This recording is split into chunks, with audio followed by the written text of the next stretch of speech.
Breaking down Old Testament prophecies starting with 2 Samuel 7.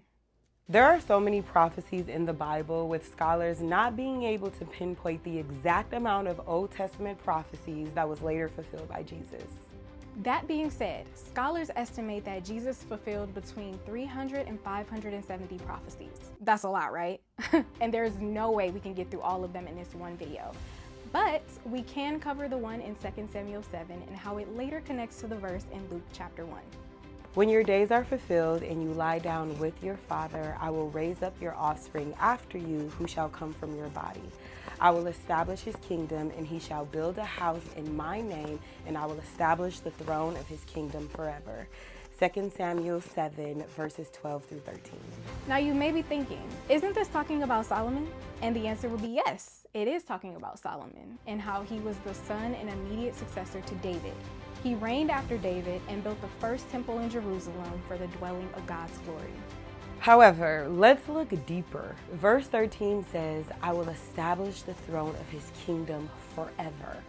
That word forever here is important because while Solomon's kingdom was great, it didn't last forever.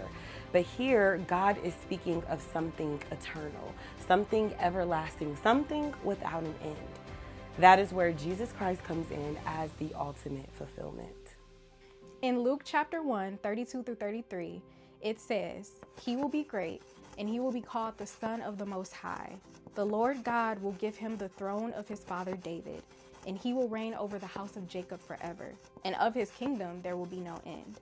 Now the angel is telling Mary that Jesus will be given the throne of his father David, and of his kingdom there will be no end, directly linking Jesus to the prophecy in 2 Samuel 7. Solomon was the immediate fulfillment, but we remember God's promise not just to bless David and his son Solomon, but that God will send and has sent an eternal king that will reign forever. What Old Testament prophecy do you want us to break down next? Let us know in the comments below, but don't forget to read them yourself and pick that Bible up.